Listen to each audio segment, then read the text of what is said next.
आदर के साथ आज के इस भव्य कार्यक्रम के मुख्य अतिथि महोदय माननीय केंद्रीय गृह मंत्री श्री अमित शाह जी से निवेदन करते हैं अपने आशीर्वचनों से हमें आह्लादित करें, हमारा मार्गदर्शन करें। माननीय केंद्रीय गृह एवं सहकारिता मंत्री महोदय।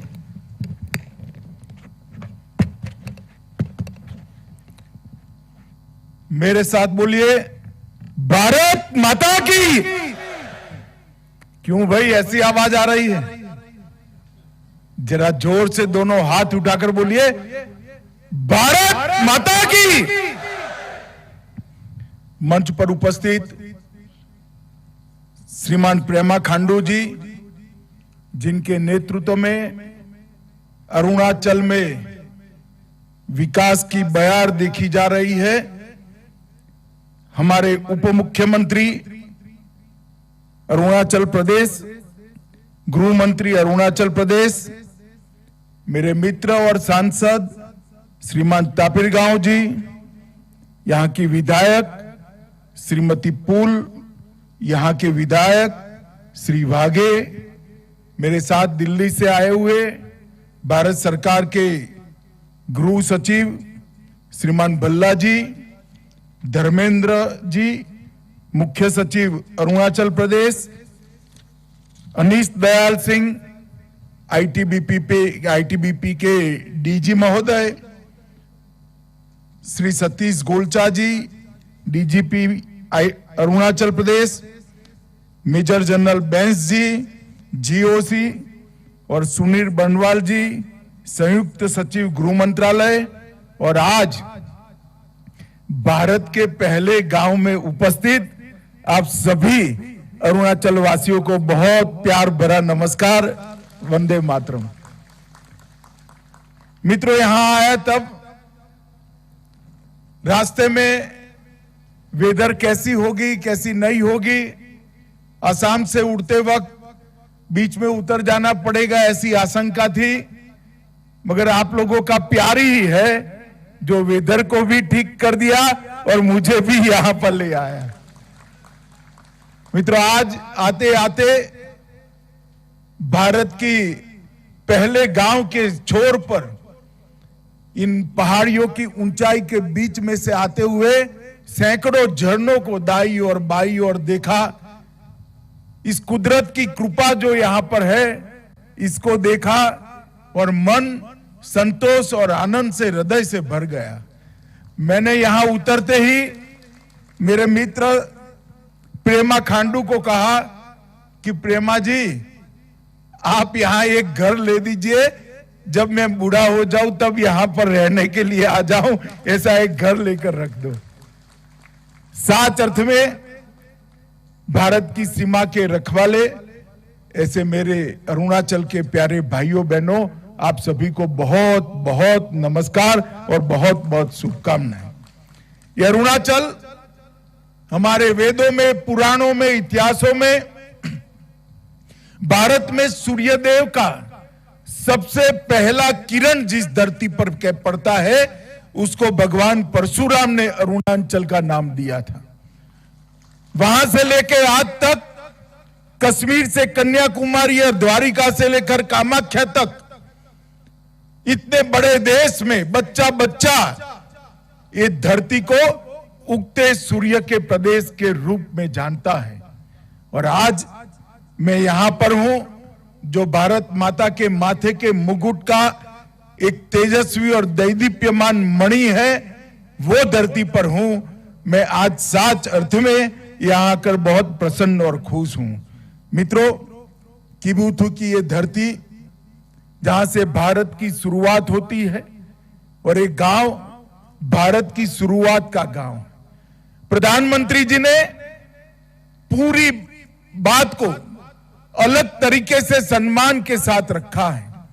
पहले जब मध्य भारत से कोई आता था तो कहता था कि मैं भारत के अंतिम गांव में जाकर आया, और अब जब यहां जैसे मैं वापिस जाऊंगा, मेरी पोती को बताऊंगा कि मैं भारत के पहले गांव में जाकर आया हूं। ये जो कंसेप्चुअल चेंज है, ये दृष्टिकोण का जो बदलाव है, वो बदलाव माननीय प्रधानमंत्री जी के मन में सीमा पर कठिनाई का जीवन जीते हुए हमारी देश की सीमाओं की सुरक्षा करते हुए हमारे जवान, हमारे सेना के जवान, हमारे सीमा सुरक्षा अलग अलग बलों के जवान और यहाँ के नागरिक जो सीमा की सुरक्षा करते हैं उनके प्रति आदर और सम्मान का एक दृष्टिकोण है। मैं यहां आया हूं तब सबसे पहले किबुतु में जो 62 की लड़ाई में हमारे 21 अक्टूबर 1962 को तत्कालीन कुमाऊं रेजिमेंट के 6 अधिकारियों ने यहां पर जो बहादुरी से लड़ाई लड़ी और जिस वीरता के कारण भारत की भूमि की रक्षा हो पाई, ये सभी को मन पूर्वक स्मरण कर कर श्रद्धांजलि देना चाहता हूं। संख्या में तो वो छोटे थे, हथियारों में भी छोटे थे, मगर देश भर के और दुनिया भर के 1963 में टाइम मैगजीन में भी लिखा कि जो किबुतु में लड़ाई हुई वो लड़ाई के अंदर भारतीय सेना के पास हथियार तो कम थे मगर वीरता समग्र विश्व की सेनाओं से सबसे भरपूर वीरता थी तो भारतीय जवानों में थी। और मित्रों, आज पूरा देश निश्चिंत होकर सो रहा है, चाहे हमारी किसी भी सीमा हो, अरुणाचल का प्रदेश हो, लद्दाख का प्रदेश हो, कश्मीर हो या कोई भी प्रदेश हो, हम निश्चिंत होकर देश के मध्य भाग में, देश के उत्तरी भाग में सो रहे हैं। इसका कारण हमारे हिमवीर आईटीबीपी के जवान और हमारी थल सेना का पराक्रम और उनका त्याग और बलिदान है। उन्हीं के कारण कोई भी हमारी सीमा पर आंख उठाकर देख नहीं सकता। और आज हम गर्व के साथ कहते हैं वो जमाने चले गए जब भारत की भूमि का कोई अतिक्रमण कर सकता था। आई सौ की सुई की नोक जितनी भूमि का भी अतिक्रमण कोई नहीं कर सकता क्योंकि आईटीबीपी और भारतीय सेना यहां पर उपस्थित है। यहां पर 13,000 फुट की ऊंचाई पर कठिनाई के साथ अपने युवानी को बिताते हुए अपने परिवार से दूर, बूढ़े माँ बाप और छोटे बच्चों के से दूर रहकर देश की सेवा कर रहे वो सभी जवानों की त्याग, बलिदान, शौर्य और उत्साह को और देशभक्ति को मैं 2 हाथ जोड़कर प्रणाम कर कर मेरी बात की शुरुआत करना चाहता हूं। मित्रों, अरुणाचल में जब भी मैं आता हूं तब हृदय देशभक्ति से भर जाता है क्योंकि कोई भी अरुणाचल वासी सामने मिलता है तो नमस्ते नहीं कहता है, वो जय हिंद बोलकर एक दूसरे का अभिवादन करते हैं। और यही जो जज्बा है आपका, इसने भारत के साथ अरुणाचल को जोड़ कर रखा है। 1962 की लड़ाई में यहां से जो कोई भी अतिक्रमण करने आया था उनको वापिस जाना पड़ा। इसका कारण आपकी देशभक्ति है और पूरा देश अरुणाचल वासियों की देशभक्ति को बहुत मन के साथ सलाम करता है, सैल्यूट करता है। और मैं भी अरुणाचल वासियों की इस देशभक्ति को प्रणाम कर कर मेरी बात को आगे बढ़ाना चाहता हूं। मित्रों, आज यहां पर इस गांव में वाइब्रेंट विलेज में समाया गया एक गांव है, चाहे किबुतु हो चाहे कुहा हो, ये सभी गांव एक जमाना था। 10 साल पहले चिंता हो रही थी कि गांव खाली हो रहे हैं, परंतु मोदी जी ने इस गांव के अंदर विकास को पहुंचाने का काम किया। अभी मैं आते वक्त देख रहा था महिला सेल्फ हेल्प ग्रुप की बहनों ने बनाई हुई चीजों को सभी बहनों को रोजगारी मिले, इसके लिए भारत के सबसे पहले गांव पर, सीमा के सबसे पहले गांव तक रोजगारी पहुंचाने का काम ये भारतीय जनता पार्टी की नरेंद्र मोदी सरकार ने किया है। और मोदी जी अब जो वाइब्रेंट विलेज कार्यक्रम लेकर आए हैं, उत्तरी भूभाग की सीमा 4 राज्यों और एक यूटी के 19 जिले, 46 ब्लॉक और 2967 गांवों में ये वाइब्रेंट विलेज कार्यक्रम शुरू हो रहा है। इसका पहला हिस्सा 662 गांवों में और 46 ब्लॉकों में शुरू होगा। लगभग 1,42,000 की आबादी, 1,82,000 की आबादी इसकी लाभार्थी होगी। 2022 से लेकर 2026 तक 4800 करोड़ रुपया खर्च किया जाएगा। 11 जिले, 28 ब्लॉक और 1451 गांवों को प्रथम स्टेज में, जो प्रथम हमारा चरण है, प्रथम चरण में समाहित किया गया है। इसमें 3 स्तर पर गांवों के विकास की काम है। सबसे पहले गांव के व्यक्ति का विकास। जब तक व्यक्ति का विकास नहीं होता तब तक गांव खाली होना बंद नहीं होगा। हर गांव में बसे हुए, हमारे वाइब्रेंट विलेज में बसे हुए हर व्यक्ति की सुविधाओं की चिंता भारत सरकार करेगी, अरुणाचल सरकार करेगी। विभिन्न योजनाएं जो हैं, चाहे बैंक अकाउंट खोलना है, चाहे बैंक पहुंचानी है, चाहे बिजली पहुंचानी है, चाहे शौचालय पहुंचाना है, चाहे घर के अंदर गैस पहुंचाना है, चाहे रोजगारी देनी है, इस सभी योजनाओं में 100% पूर्तता ये 3 साल के अंदर हम वाइब्रेंट विलेज के अंदर कर देंगे। इसका मतलब ये सीमावर्ती गांव में एक भी घर ऐसा नहीं रहेगा जहां जल नल से नहीं पहुंचेगा, जहां बिजली नहीं होगी, जहां गैस का सिलेंडर नहीं होगा और जहां पर रोजगारी के लिए अनेक प्रकार के नए कार्यक्रम शुरू नहीं किए होंगे। यहां पर सस्ती दवाइयां भी मिलेगी, सस्ता चावल भी आप तक, मुफ्त चावल भी पहुंचाया जा रहा है। ये सारी योजनाओं की 100% पूर्तता इस वाइब्रेंट विलेज के अंदर होगी। इसके साथ साथ वित्तीय समावेशन और आर्थिक अवसरों को बढ़ोतरी देने का काम भी होगा। फिजिकल और डिजिटल दोनों कनेक्टिविटी से गांव को बाकी के भारत के हिस्से, बाकी के अरुणाचल के हिस्से से जोड़ने का काम होगा। एनर्जी सिक्योरिटी को, एनवायरमेंट की सिक्योरिटी को भी सुनिश्चित किया जाएगा। पर्यटन और स्थानीय संस्कृति और स्थानीय भाषा को भी इसका संरक्षण और संवर्धन करते हुए ये गांवों को एक 100% रूप से अपनी संस्कृति की रक्षा कर पाए, इस प्रकार के गांव हम बनाएंगे। इसका दूसरा लक्ष्य होगा पलायन रोकना। यहां पर रोजगारी की सारी सुविधाएं हम खड़ी होंगे। निर्जन गांवों में पुनर्वास होगा।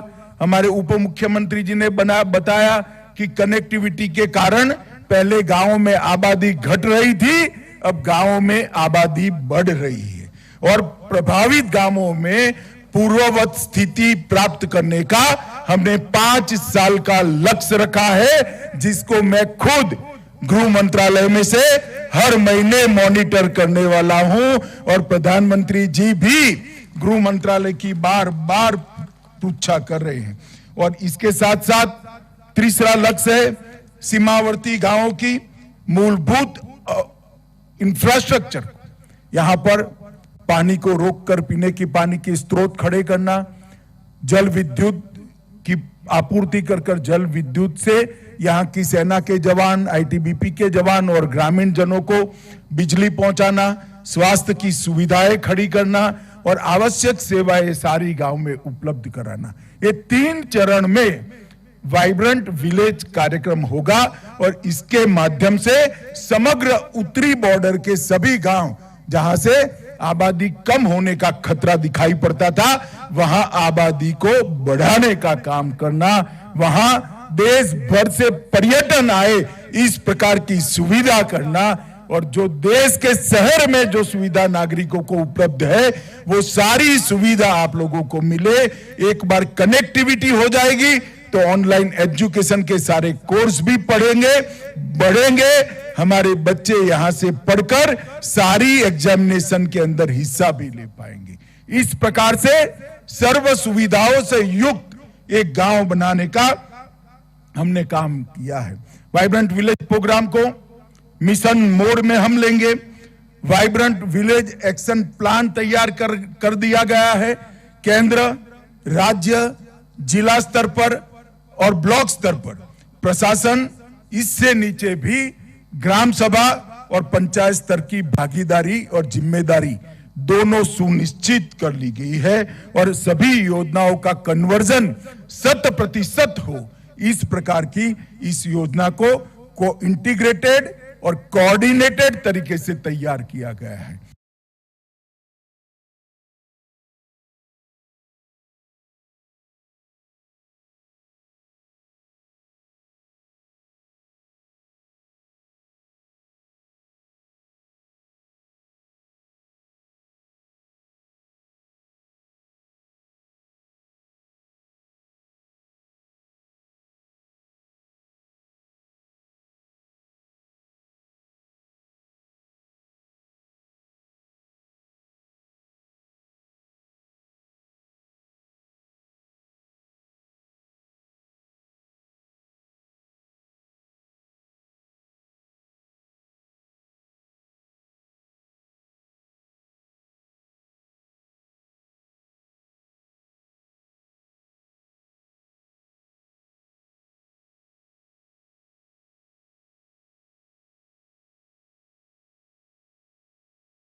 शत प्रतिशत सफल हो। मैं आज अरुणाचल वासियों को कहकर जाता हूं कि वाइब्रेंट विलेज जो अरुणाचल में है, आपको गांव में रहने से गर्व हो, आपको गांव में रहने से सभी सुविधा प्राप्त हो, ऐसा गांव बनाने की जिम्मेदारी प्रेमा खांडू और नरेंद्र मोदी सरकार की है। ये मैं आज आपके बीच में वादा कर जाता हूं। माताओं, भाइयों, बहनों, यहाँ पर 9 मिनी हाइड्रो इलेक्ट्रिक प्रोजेक्ट्स का भी उद्घाटन हुआ है।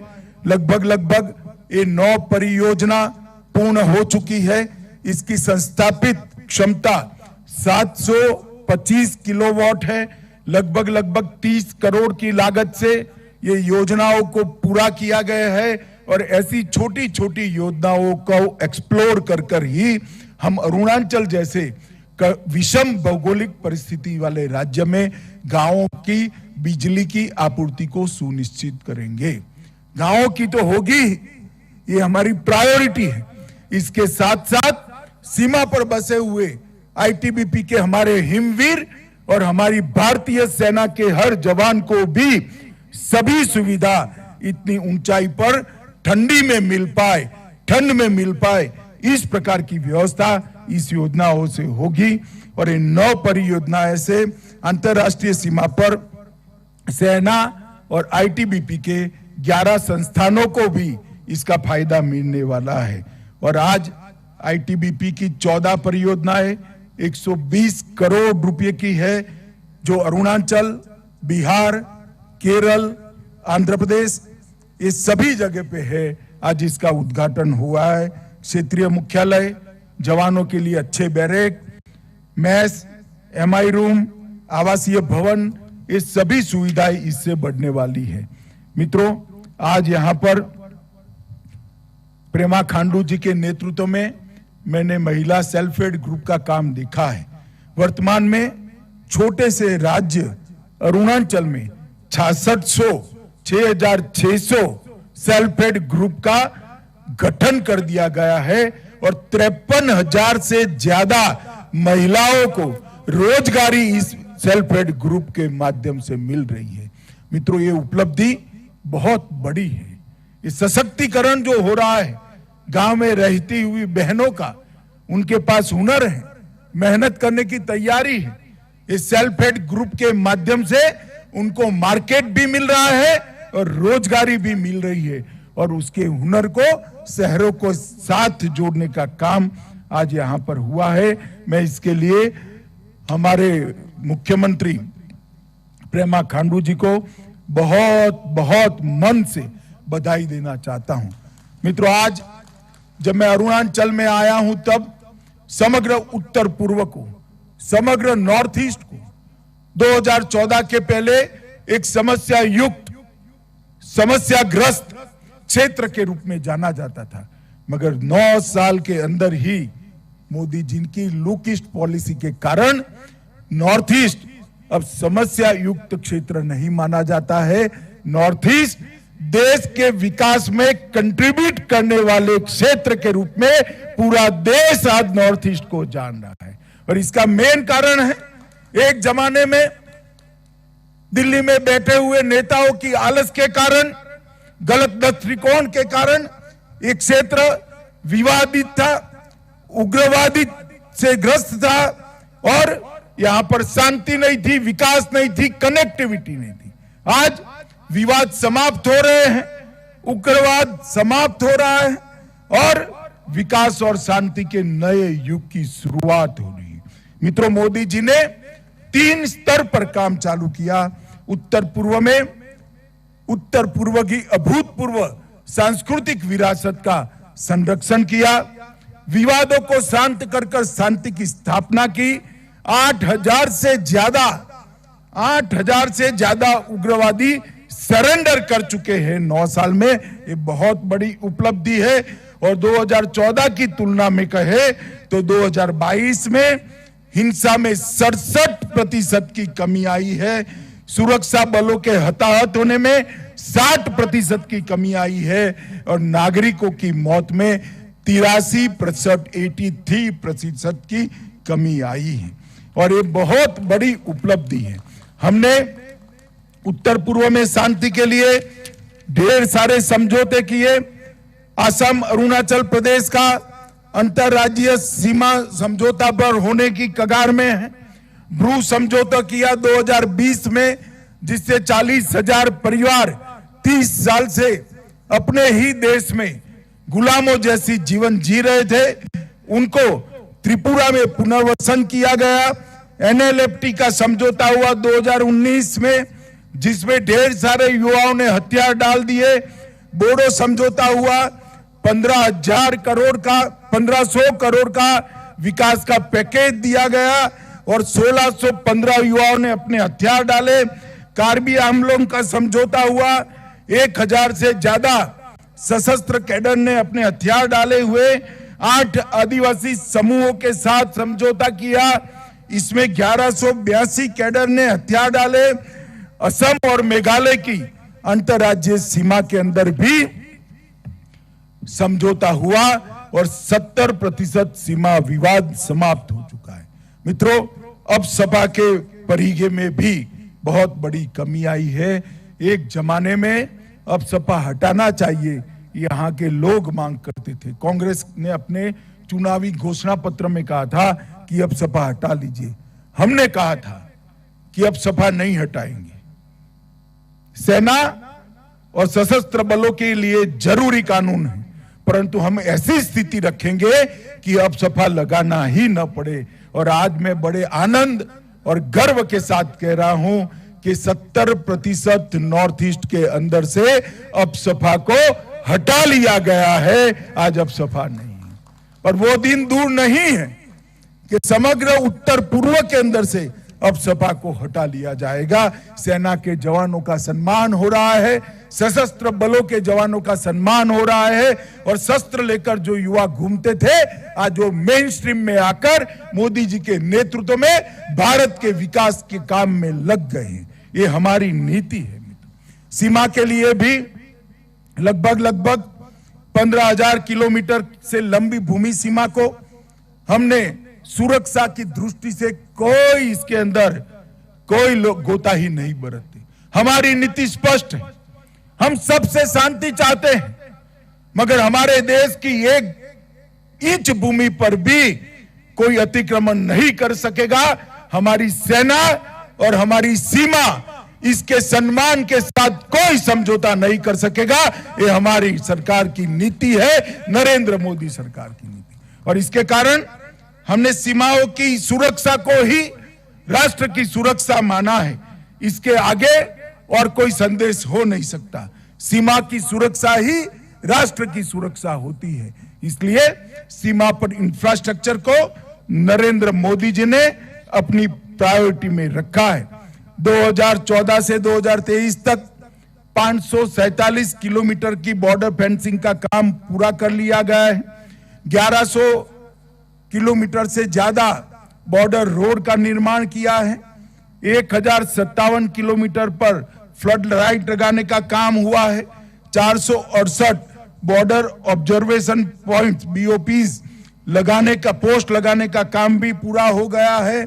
और मैं इतना ही कह सकता हूं कि सीमा के इंफ्रास्ट्रक्चर के डेवलपमेंट में कांग्रेस ने 12 टर्म में 12 बार उनकी सरकार आई, इसमें जो काम नहीं किया वो मोदी जी ने सिर्फ 2 टर्म के अंदर कर दिखाया है। ये बताता है कि ये सरकार की सीमा के लिए क्या प्रायोरिटी है। इसके लिए हमने भूमि अधिग्रहण करने के लिए गृह मंत्रालय को शक्तियां दी है। सीमा क्षेत्र विकास का कार्यक्रम बॉर्डर एरिया डेवलपमेंट प्रोग्राम बनाया है। सीमा व्यापार के लिए इंटीग्रेटेड चेक पोस्ट बनाई है और इसके साथ साथ ये वाइब्रेंट विलेज कार्यक्रम को भी आगे बढ़ाया है। मित्रों, अरुणाचल के विकास के लिए भी लगभग अंतरराष्ट्रीय सीमा के 5 किलोमीटर के दायरे में आने वाले 180 गांवों को सभी मौसम में उपयोग में आने वाली सड़कों से जुड़ा है। 1859 किलोमीटर लंबे अरुणाचल फ्रंटियर हाईवे नाफरा से विजयनगर तक इसका काम शुरू हो गया है। और पिछले कुछ वर्षों में सीमावर्ती क्षेत्रों में 2500 किलोमीटर सड़कों का निर्माण कर 252 बस्तियों को जोड़ा गया है। सालाना लगभग 2000 लेन किलोमीटर का निर्माण करने का कार्यक्रम है। केंद्र सरकार द्वारा अरुणाचल सरकार को 44,000 करोड़ रुपया हमने इंफ्रास्ट्रक्चर डेवलपमेंट के लिए दिया है। हवाई संपर्क के लिए भी advance landing ground Mechuka, Tuting, Walong, Vijaynagar, Mechuka, Tuting और वालोंग में सिविल टर्मिनल बिल्डिंग का निर्माण भी अंतिम चरण में है। रेल संपर्क के लिए पासीघाट, तेजू, परशुराम कुंड भी हमारा प्रथम गांव वाला स्थान है। वहां पर भी फील्ड लेवल का सर्वे समाप्त हो चुका है। काम बहुत जल्द में होगा। डिजिटल संपर्क में भी 684 गांवों में 4G कनेक्टिविटी पहुंच चुकी है।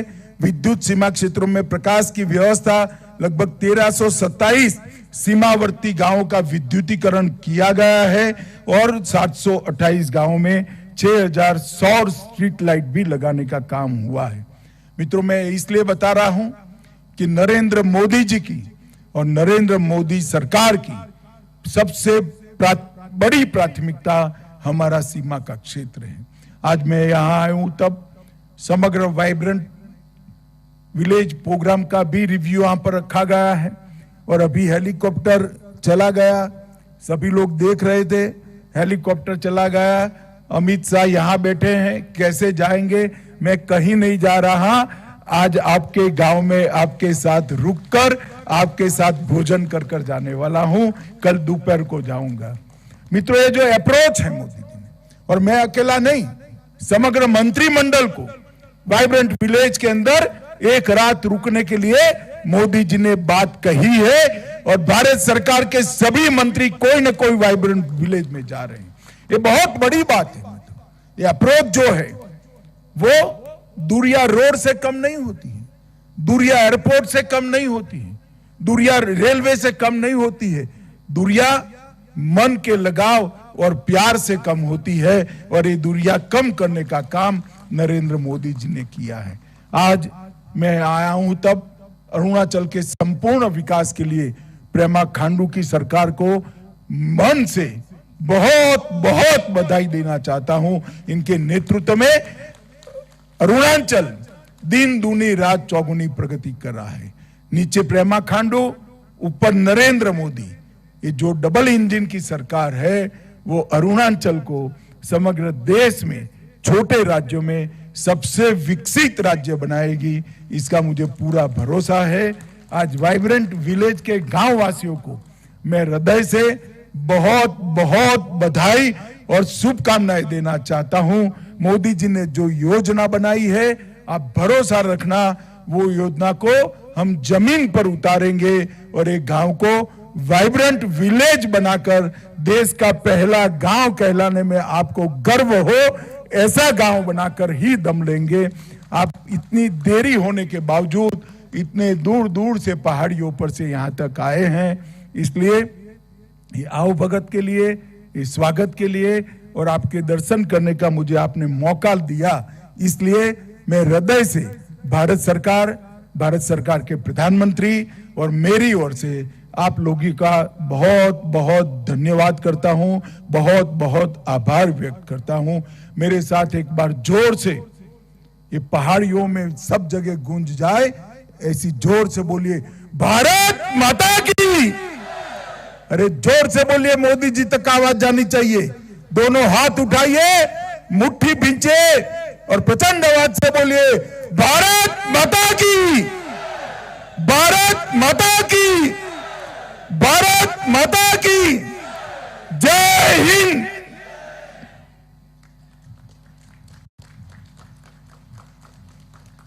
बहुत बहुत धन्यवाद माननीय मुख्य अतिथि महोदय। आपके मार्गदर्शन, आपके आशीर्वचनों के लिए उपस्थित तमाम लोगों की ओर से हम आपके प्रति बहुत बहुत आभार व्यक्त करते हैं। पुनः आपका अभिनंदन, आपका स्वागत, बहुत बहुत धन्यवाद। और अब हम